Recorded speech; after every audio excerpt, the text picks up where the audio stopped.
Hello students, history chapter, the rise of nationalism in Europe. Today's topic is the making of Germany and Italy. Here students, making of Germany and Italy, because Germany and Italy were divided in many small kingdoms. So making of Germany and Italy means here is Germany and Italy. Here the condition of unified countries, and both countries should be unified. And here is the students 1948. You are looking here कि association with democracy and revolution, nationalist sentiments mobilized conservatives promoting the power of achieving political and domination over Europe. यानी पूरे Europe में ये democracy system, revolution, nationalist sentiments जो थे वो मास movements जो conservatives थे वो सब आगे बढ़ रहे थे, पावर लोग बढ़ा रहे थे. And process of Germany and Italy came to be unified nation states. और प्रोसेस थी जर्मनी और इटली की. किसकी? जर्मनी और Italy. You are looking at process of Germany and Italy became the. So students are looking here कि जो power divided the Germany and Italy students से divided in the seven territories या 7 states. Germany was divided into more than 300 states.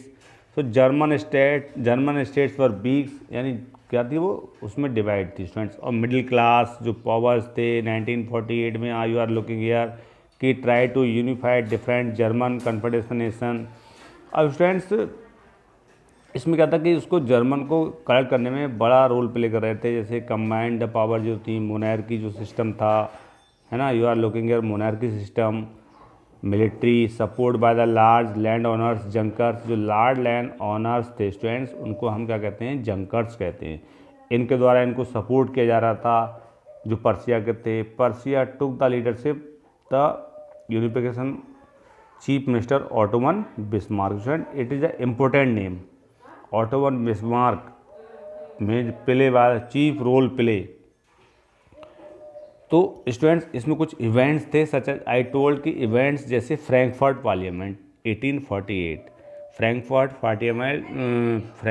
Parliament tried best for the unification of Germany under the leadership of king Wilhelm fourth. यानी king Wilhelm fourth के अंडरशिप में, leadership में उसने बड़ा role play किया, but failed हो गया, लेकिन उसने ट्राई किया. नेक्स्ट था कि अंडर लीडरशिप ऑफ पर्सिया. जो पर्सिया का लीडर था, कौन था? बिस्मार्क था स्टूडेंट्स. अब उसी में जंकर्स थे. ये जो जंकर्स है इन्होंने सपोर्ट किया था. But here students Bismarck was the leader of the Prussia and he was the chief minister. यानी Otto von Bismarck students, Otto von Bismarck chief minister of Prussia, chief minister of Prussia. he was the main role play. Ottoman Bismarck was the architecture of the process of Germany. यानी वो architecture कहलाया जाता है. तो उसने सबसे बड़ा रोल प्ले किया था. और Ottoman Bismarck was the students great son of Persia and unified the Germany with the help of army bureaucracy. Army bureaucracy के हेल्प से उसने क्या किया कि उस जर्मनी को गैदर्ड किया, इकट्ठा किया उसने उसको यहाँ पर. और स्टूडेंट्स फिर मेन रोल प्ले किया. उसने कहा था कि not by the peoples, Germany unified not by the peoples should be only by the army. यानी प्रिंसेस, जो प्रिंसेस हैं, जो मतलब लोग हैं, उनकी जो प्रिंसली हैं, उनके द्वारा उनको यूनिफाइड किया जाएगा, आर्मी द्वारा यूनिफाइड किया जाएगा, वहाँ के लोगों के द्वारा नहीं हो पाया. He wanted to achieve the main aim, his aim not merging Persia into Germany. उसका ये उद्देश्य था कि मैं जर्मनी मतलब पर्सिया को, नॉट मर्जिंग पर्सिया को मर्जिंग करना नहीं था. मर्जिंग करने का मतलब मिलाना into Germany, but rather by expanding Persia into Germany. यानी पर्सिया को मिलाकर जर्मनी को एक्सपेंड करना वहाँ पर. ये उसका ट्राई था ऑटोमन बिस्मार्क का. स्टूडेंट्स 3 बार्स जो अलग इफेक्ट किया, जो 1864 से 1870 के बीच में हुए. जैसे फर्स्ट फर्स्ट वॉर वॉज कि Austria and Persia against Denmark war 1864 में हुआ। सेकेंड ऑस्ट्रो एंड पर्सियन वार हुआ 1866 में। थर्ड वार फ्रैंको पर्सियन वार जो हुआ 1870-71 में हुआ। तो फाइनली यूनिफिकेशन ऑफ जो जर्मनी स्टूडेंट्स हुआ था, यू आर लुकिंग हियर कि bitterly the cold morning 18 January 1871 the hall mirror hall the German state से रिप्रेजेंट आर्मी था, important Persian ministers, chief minister of Otto von Bismarck gathered the hall of mirror place of Versailles. कहाँ हुए? Place of Versailles में gathered हुए and crown German emperor and ceremony symbolize in the eyes of the world and a newborn unity of German people. Here students, and by the headed of the German यानी Kaiser William first of Prussia, it is the new king of the Germany students. So it is the main reason of the unified the Germany. After that the currency, the banking, judiciary system, ये सब क्या हुआ? ये सब वहाँ पर उसको अलग से किया गया और particular model for the rest of Germany, और जर्मनी को बनाया गया। So next topic students the unification of ये are looking here the states of the Germany, the Bavaria Baden, Austrian empire, Silesia, है ना स्टूडेंट्स, पर्सिया जिसे हम पिरसा कहते हैं, यूनिफाइड इटली स्टूडेंट्स। अब स्टूडेंट्स यूनिफाइड इटली जैसे like a Germany Italy too also fragment students होता है विखंडन। फ्रैगमेंट क्या होता है? It's a word of fragmentation. Fragmentation होता है विखंडन, मतलब सेपरेट, अलग अलग। अब स्टूडेंट्स द स्कैटर्ड मतलब बिखरी अलग अलग जो इटलियन जो एम्पायर थे, आई टोल्ड कि Italy divided into 7 states. 7 states में डिवाइड था। जो मल्टी नेशनल हब्सबर्ग एम्पायर था during the middle of the 19th century, the Italy was divide into 7 states in the 19th century, of which only was one Sardinia Piedmont was ruled by the Italian princely house, यानी it is the under was the Habsburg, the North Austrian center was ruled by the Pope, southern regions under the domination of Barba king of Spain, Italian language, यानी ये different जो kingdom थे, small board different के द्वारा divided थे students. अब hair students during the 1930 the procedure for unification of Italy, here the started during 1830. You are looking here 1830. First is Joseph Mazzini students.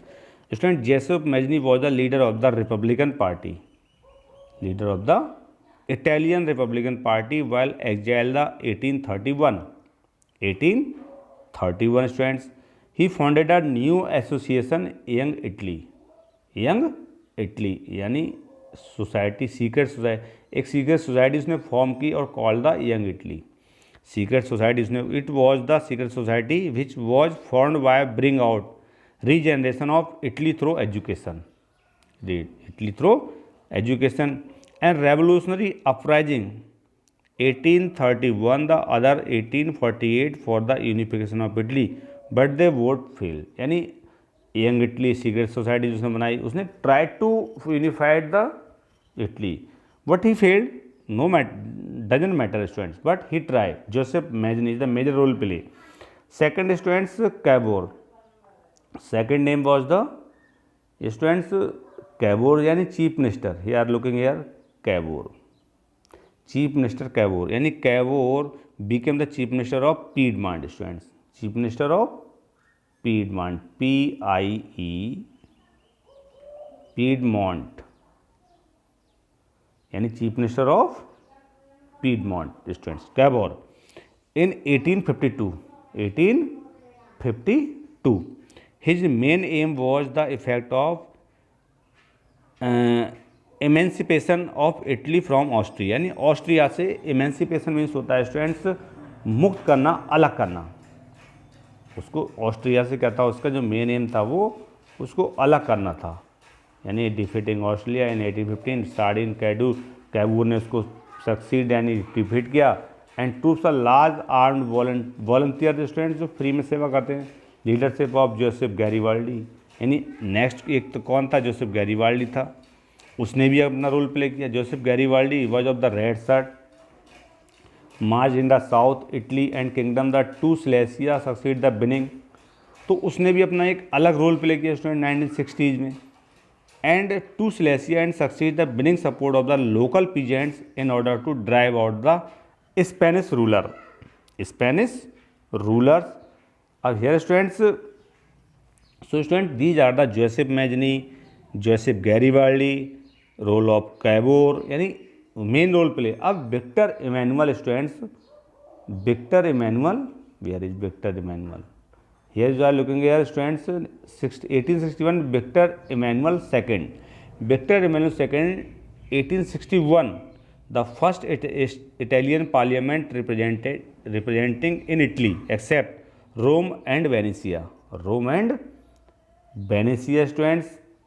अब illiteracy were a very high Italian population, so students Victor Emmanuel second the title of the king of Italy, यानी क्या था, उसने Victor Emmanuel second ने जब उसको Italy को unified किया गया तो उसको इटली का किंग बनाया गया। And another long step of the unification of Italy. Here students the peasants, अब here students listen carefully, the peasant mass the land support the Garibaldi in southern Italy had never heard Italia sorry and believe that La Talia was Victor Emmanuel wife, यानी जो Italia थी Victor Emmanuel की wife थी, बट लोग उसको नहीं जानते थे कि वो जो इटालिया है, लाटेलिया कहते थे कि वो विक्टर इमैनुअल की वाइफ है, वो लोग नहीं जानते थे students.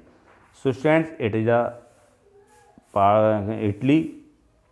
Next topic is the strange case of Britain, यानी also unification of Britain. So it is being the next time, will be next